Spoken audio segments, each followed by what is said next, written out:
Hi,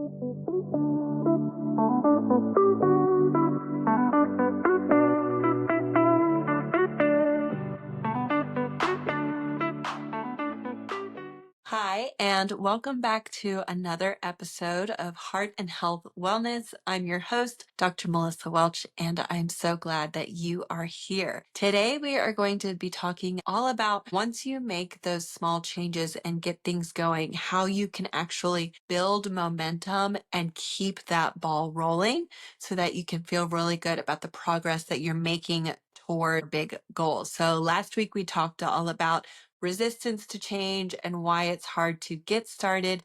Today, we're going to talk about what it looks like when you get that going. If you're brand new here and you don't know what the show is all about, we are focused on biopsychosocial, spiritual health and wellness, which basically is a big fancy way to say that when we're thinking about your health and your overall well-being, we're looking at not just the physical part, not just the mental part, but also your relationships and how you find meaning and purpose in life. And all of those things together are what allow you to have whole person wellness and well-being. So that is what we are doing. I've been a practicing marriage and family therapist for the last 9 years, and just taking the knowledge that I have from working in a clinic with my patients and bringing it to you here so that people who may not have access and resources to therapy can still learn those skills that I'm teaching in the clinic space. So I'm really glad that you're here. And with that, we're going to go ahead and dive in. So like I said, last week we talked about how resistance to change is a really common challenge that people face when they're trying to make new, impactful changes in their life that they really want to make, but it's hard to do. And there's a lot of normal reasons for that. So if you missed that episode, make sure you go back and listen to it. However, I want you to just think about for a second, maybe an experience that you've had like me in a grocery store where you fill up the cart and you get it nice and heavy and loaded, and then you try to push it and it's really hard to get it going. But once you really get that first push and you start rolling, it's easier to move along in the store. No big deal. But then when you have to stop, it's actually hard to get it to stop as well. That's because it takes force to get something going and to get it to stop. And once you're in that nice, happy place of rolling along, things are good. So that is what we're focused on today. We want to help you push past that point of resistance at the beginning. And then once you get going, how you can keep that momentum happening and be in that happy change state that's going. And that way, if something comes along and tries to slow you down or stop you, it's easier to keep going. Hope that makes sense. And if you're like me, you try not to fill that basket up too much because it's just a heavy workout nobody needs. And if you're pushing a toddler around in a cart, it's extra heavy. So today we're going to focus on some evidence-based, research-informed ways that you can get that momentum to happen and to keep it going. So first of all, I want to talk about just kind of why it is difficult to get started in the first place. I'm not going to go into the resistance to change. We talked about that last week, but I just want to take a second to talk about the trans-theoretical change model. So this is the model that talks about the different stages of change. You may have heard about them before, but we're going to walk through each of them right now. So this change model was developed by Prochaska and Di Clemente. I hope I'm saying that right. Could be butchering it. But it talks about 5 unique stages of change that individuals typically go through before actually implementing the change. And it's important to think about these stages of change as building upon each other. And each one is necessary and helps you to be more likely to actually implement and be successful with that change. So the first stage is the pre-contemplation stage. And this is when someone is just not even aware of the fact that they need to make a change. So we'll use smoking, for example. Someone maybe who's been smoking for a really long time, they're happy with it. Maybe they know there's health issues out there related to smoking, but that's not going to be affecting them. They could be kind of like in a denial stage, but just not worried at all about implementing a change for themselves. That's what other people need to do, not me. Okay, so this is a very distant place, and you don't feel connected to a desire or a motivation at all to make a change. So there is no interest in starting. That's probably not where you are if you're listening to this podcast, right? The second stage is contemplation, and maybe this is where you might be finding yourself today. So, in this stage, individuals are definitely aware of the problem. They know that smoking is causing health problems for themselves, and they're starting to consider what it might look like to make a change. Have a cough, my doctor says my blood pressure is high, whatever it might be. You know that there are some issues there, but you're not really ready to do anything about it. You're just kind of thinking about it, maybe weighing the pros and cons of actually making a change and cutting back on the smoking or things like that, but not actually doing anything about it yet. Just thinking about it, considering it, weighing it, those pros and cons. The next stage is where we start to see some movement happen. And this is probably where we're going to find you if you're listening to this podcast and you're interested in making changes.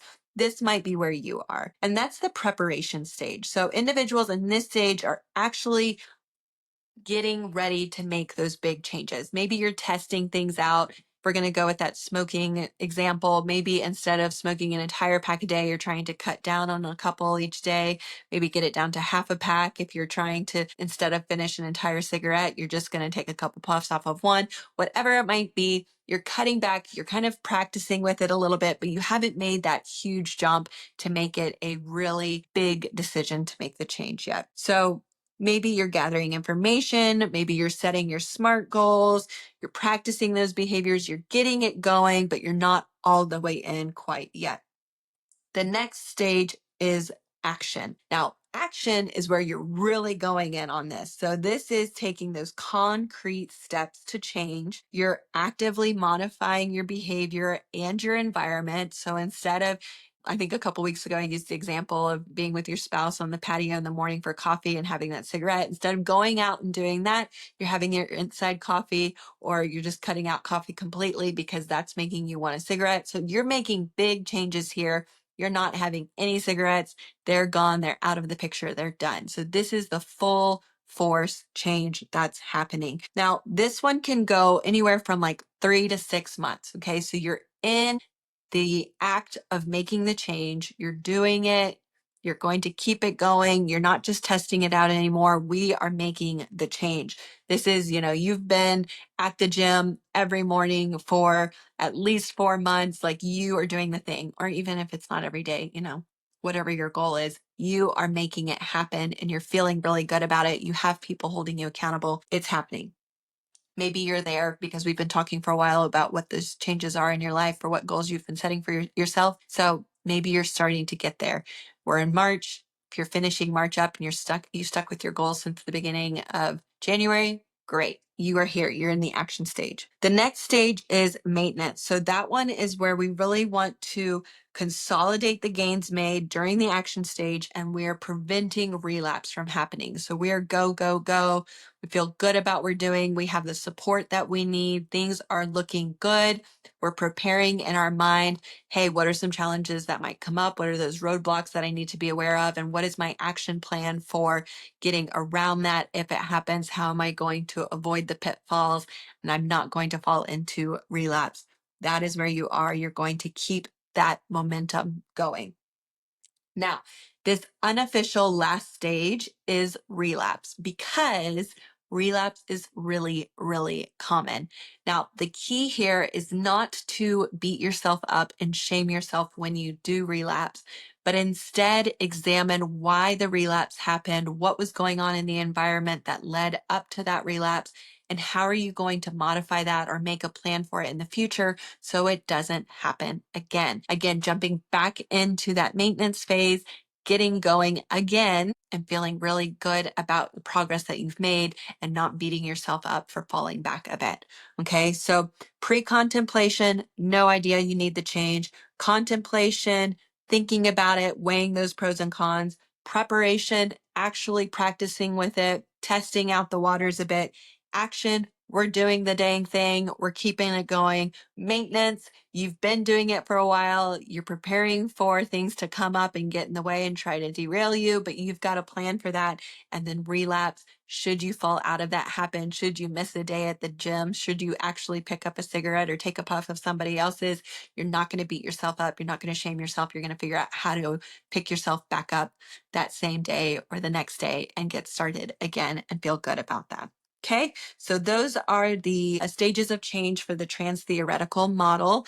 And it's a good way to think about maybe where you're at in this change process and how to keep yourself going on that model. Okay, so I want to point out something called the progress model. And the idea behind that is that once you get started, it's easier to keep it going than if you are just still. So like we talked about with those small changes lead to big changes, sometimes just starting something small is enough to keep it going. One of the books that I highly recommend you check out is James Clear's Atomic Habits. Really good way of breaking it down into how small, repeatable changes lead to something really big and meaningful. So those little actions, when you do it over and over again, lead to that lasting change. It creates that habit.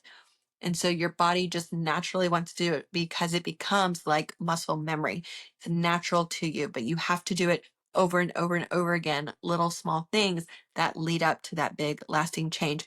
However, sometimes if you try to do too much all at once, it can feel really overwhelming, and then you feel burned out by it and you're not interested in continuing anymore or trying that again. So I think that is an encouragement to you. Instead of feeling like you have to do it all at once or change all of these things or totally overhaul your life, figuring out what those little bite-sized pieces are that you can take on to feel really good about the changes that you're making. So for example, I talked to somebody recently who's had some health issues with diabetes, and she felt totally overwhelmed by how much medication she needed to be taking for all of these different conditions that she had. And we slowed down to talk about it and we said, okay, I know medication is really overwhelming to you. What is the one medication that seems most important to you, and talk to her primary care doctor about that. So we could really figure out which one felt manageable and we'll start with that. And then if we can get to the other things later, fantastic. But let's not try and add all of these things all at once if it's just not going to happen.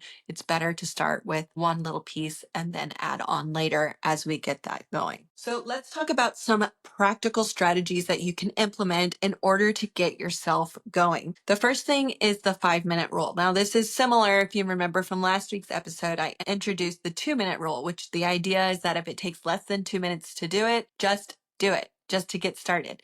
This is a similar concept. If it's going to be something that's really overwhelming, just get started and tell yourself that you can stop after 5 minutes. This is what I do sometimes when I'm like, I just need to spend some time on my treadmill. I'm just going to do 5 minutes. It just takes a couple minutes to get my shoes on, get dressed, get on the treadmill for 5 minutes. 5 minutes is better than nothing. And usually what I find is that when I get on and I've spent 5 minutes on the treadmill, I'm happy to go for another 15 or 20 if I can. But just telling myself to do a little bit is better than feeling totally overwhelmed by the idea of needing to spend an hour on there or something like that. So that's an example. If you can't get yourself going to do something big, just tell yourself to start it.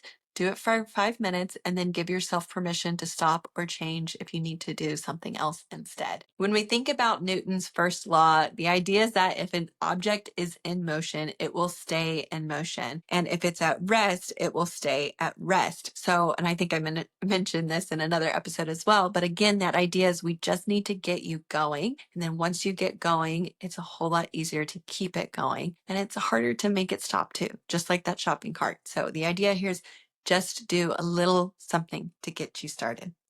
We have also talked before about habit stacking, but again, I'm going to reiterate that because it is huge. Instead of adding something totally new to your life and your daily routine, find a way to work in your change into what you're already doing. And if you use that technique of adding it on, so for example, doing squats while you're brushing your teeth, it makes it a whole lot easier to actually implement and continue doing the new behavior. Or if you're someone who needs to be journaling and you're already doing a normal bedtime routine, When you get into the bed, have the journal and the pen right there. Do a quick journal for a couple minutes. Tell yourself you don't need to do it for more than 5. Use that 5-minute rule, and then you're good to go. So you're stacking it and limiting how much you're telling yourself you have to do. So it feels much more manageable, and you're tricking your brain into saying, oh, that's not so bad. I can do that. And then you actually get it going. And then your brain says, oh, this really isn't so bad. I can do this.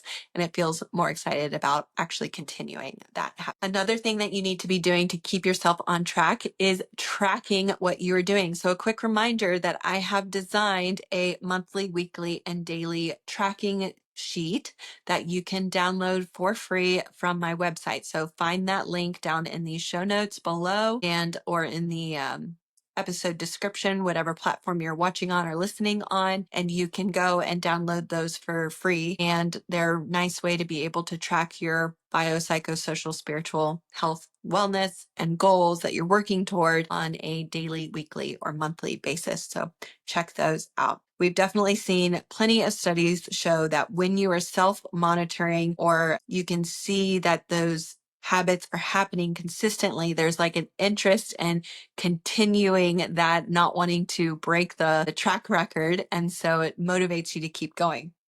I think a silly little example of this, when I play my daily word games like Wordle and Connections, and I'm always talking to my mom and sister about that. We all share with each other and kind of compete, which is fun. But one of the things that those games do that's really smart is it gives you a streak, right? And I know this is really popular with I sound old, with the young people on Snapchat, is that you have a streak going with your friends and you don't want to break that streak. So when I don't play Wordle or Connections for a day and I ruin my streak and I have to start all over, it hurts a little bit inside. I'm like, oh, so it wants to motivate me to keep going. And it's the same thing with your behaviors that you're changing and you're tracking. If you're tracking it every day, it feels good to be able to do that thing and you want to keep going. So consider that as an option. Another thing that I use to track kind of when I'm changing my eating habits and things like that is my Fitness Pal. And that's another great example of putting in information on a regular basis and having that tracking pattern help me stay accountable. And sometimes I take that a little too far, so I have to be careful about that and just know that about yourself, what works for you, what doesn't work for you. But that's another example of how I can implement tracking to help me stay focused on my goals. For example, like when I'm trying to get enough protein in and things like that, using my Fitness Pal to track that helps. So the next strategy is called identity-based change, but I like to call it playing pretend or acting. And this is the idea that instead of saying, okay, what do I want to do, or what do I feel like doing, or am I motivated to make this change? Instead, asking myself, okay, what would healthy Melissa do? What would the future Melissa that I want to be do in this moment? What would she order from this restaurant? Or what would she do with her extra time that she has right now? And asking myself that question and then doing what that version of myself would do is sometimes helpful, because me right now doesn't want to go get on the treadmill, but healthy me would. So if I can pretend to be healthy version of me, then I'm more likely to do the thing. So it's kind of playing a trick on your brain again, of saying, I am the kind of person who moves my body and does this on a daily basis, rather than saying, I should do this. And again, we've talked about should in the past, and you don't want to should on yourself too much, but really changing how we talk to ourselves instead of being critical of what we need to do, thinking about, I am this better version of myself that I like, and what is that person going to do? And then using that as the motivation to make it happen. So research from the 1970s on self-perception theory shows that when we adopt a certain identity, it actually makes that behavior change more sustainable. So that's a really good one to use, and it's worked well for me in the past. Another big thing that I've talked about before, and I'll hound it again, is accountability and having support. And remember, you don't necessarily have to have this person in your life already. You can find them on virtual platforms like Facebook groups and things like that. But having somebody who can hold you accountable, that you can talk to on a regular basis. And the key here is scheduling that. So the American Society of Training and Development found that people are 65% more likely to reach a goal if they're committing to someone else that they're going to do it, and 95% more likely if they have a scheduled check-in. So this is one of the reasons, quick plug, that I'm doing the end of quarter 1 Reflect Reset workshop next week is because I want you to have an opportunity to commit to somebody, to answer to how things are going, and really evaluate what went well January through March and how you're going to continue that or modify it to continue doing well or do even better April through June. So there are a few spots for that workshop still left. It's totally free. I only opened it up to a few folks, so I want it to be a nice, intimate opportunity for us to talk about what's worked for you, what hasn't worked for you, how you can reset, reflect, and get going for the next part of the year. If you want to sign up for that, I've got the link down in the show notes for that as well. But again, that idea of being accountable to someone, telling a group of people or an individual that you plan to do something, and then scheduling a time to actually follow through with that conversation is really, really helpful. So I want to take a quick second to tell you about one of the changes that I have been making. I have been using something called Optimal Human Greens. I have noticed that I feel like a much better, energized, healthier version of myself when I drink a greens powder every day. And I've been using Optimal Greens to make that happen. So I really like this one because it tastes good. It tastes like green tea to me. In the past, I've tried other powders that I felt like I needed to add something like lemonade or apple juice to it in order for it to taste good. This one, I just add it to water and I think it's really delicious. So it's got over 90 ingredients in it. So I know that I'm getting all of the nutrients I need. And I've definitely noticed that I feel more energized on the days that I use it. I've tried to stack it with other habits like my coffee in the morning. I have it mixed and ready to go. That way I'm getting a nice serving of water and my greens first thing in the morning, and I'm really enjoying it. If you want to check it out, you can get your first month free. Go to optimalhuman.com/Melissa or check out that link that is down in the show notes. But I wanted to let y'all know about that. I've been using this one for a little over 2 months now. I'm really, really happy with it. Like I said, I think it's a whole lot better than the others that I've tried out in the past. So check it out. Okay, I want to take a quick moment to talk about how we overcome those pitfalls when they happen. Like I mentioned at the beginning, relapse can be part of the process. And rather than beating yourself up, we want to use some of these strategies to overcome that when it happens. When you have a setback, I want you to focus on resetting and restarting rather than perfection. It's normal to feel discouraged or disappointed or frustrated and to lose some momentum when you have a setback. Instead of beating up on yourself, saying, I'm so stupid, I can't believe I did that, what was I thinking, how I've messed it all up, we can get into that black or white thinking. You're either successful or you're not successful. And that is just not the case. It's normal as humans to experience ups and downs and fluctuations when we're trying to make a change and just in our daily lives in general. We are imperfect humans and it's normal to mess up from time to time. So when you mess up, instead of having that black and white thinking, I want to encourage you to have some compassion for yourself. Say, why did that relapse happen? Why did that setback happen? What caused me to get to that point? And how can I avoid that and improve the way that I respond to those situations in the future so that I have more success going forward? That all or nothing thinking can really derail your progress. And instead, being able to focus on how you can resume what you've been doing well, even when you slip up, can be much more helpful to getting you to a point of ultimate success or long-term success and a much healthier, more productive way. Another thing that I want to point out is that you might be going after too many goals all at once.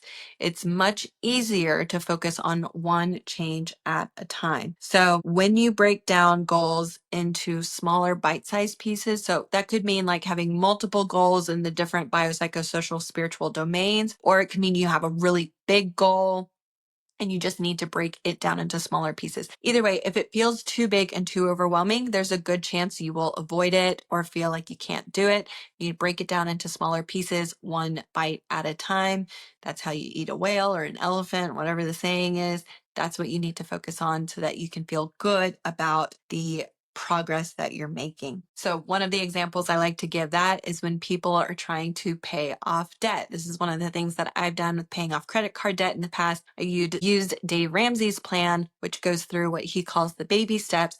And part of that is paying off the smallest debts first. And that helps you see that momentum and feel good about the progress you're making. So instead of feeling like you have to pay off the total amount of debt, being able to break it down into those little pieces and feel really good about the progress you're making to keep going can be a really helpful approach. So that's an example that's worked for me in the past that you might be able to apply to your situation as well.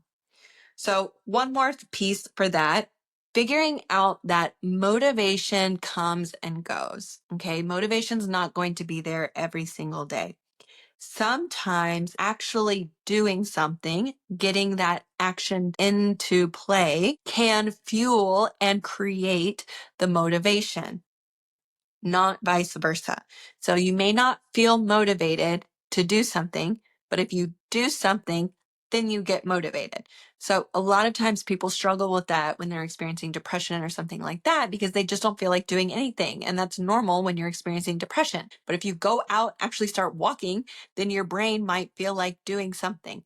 I'm not saying that's curing the depression completely, but it can help. So sometimes you just have to force yourself to do it, whether it's that 2-minute rule of, does this take 2 minutes? Okay, I'll just get started. Or the 5-minute rule of, I'm just going to do it for 5 minutes.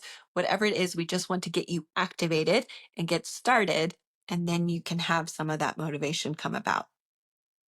One of the examples of this is the Zeigarnik, I think is how you say it, effect, which is almost 100 years old at this point, 1927. She was a psychologist who noticed that when waiters or waitresses took an order, they were able to recall the order as long as it was open. But as soon as the food was served and the check was closed, that information went out of the brain. And the idea here is that we don't like open loops. We like to solve the problem, close it up, and then get rid of it. So when we are thinking about behavior change, we want to know that we've actually completed the activity. And so sometimes just getting it started is enough to help us close it up, but we have to actually open it first to get to that point. I hope that makes sense. We don't like mental tension. This is kind of why we have anxiety when we have this long to-do list of things that need to be finished. It feels good to complete a task, pay off that little credit card, throw out that box of cigarettes, whatever it might be. Feels good to have that task completed, and we can get rid of that from the brain energy, the space that it's taking up, and move on to the next thing. Another example of that, I think, is when we have a song stuck in our head and your brain can't figure out how that song ends. So sometimes if you listen to that song all the way through, it helps the brain go, okay, that's it. We closed it. Now we can move on. So the way to fix having a song stuck in your head is to actually listen to it. Same thing. If you're stressed out, I got to work out. I got to work out. I got to work out. And I don't have time. I got to work out. If you actually do it for 10 minutes, then you can feel good about that and move on with your day. So that's called the Zeigarnik effect. Okay, so that is all I have for you today. Hopefully that gives you a good idea of how, once you've overcome that resistance to change at the beginning, to get that momentum going and keep it going. Hopefully there's something that you can take away from today. If there is, I would encourage you to leave it in the comments. Tell me about how you implemented that, how it worked for you, or what you're going to try out in this coming week. Remember, you don't need to try and apply all of it at once, but maybe just pick out one thing from the show today that you're going to try and implement. If there's something that you found helpful today, I would ask that you share this episode with at least one person who might also benefit from listening to the show. Also, if you could please leave a great review for the show, that would be really helpful in getting the word out to other people about the new podcast. So whether that's giving it a thumbs up, subscribing on YouTube or on Spotify, giving us a 5-star rating, whatever it is, whatever platform you're on, I would really appreciate that. And I thank you very much for that. Next week, we're going to talk about kind of that end stage. So once you've been doing it for a while, you have the momentum, you've been putting that change into action, how do you make sure that you've actually achieved your SMART goal? What does that look like to say, okay, I was successful at that? And then what comes next after that? So that's what we're going to be talking about next week. So make sure you tune in for that. Thank you so much for being here. Take care of yourself. And until next time, be well.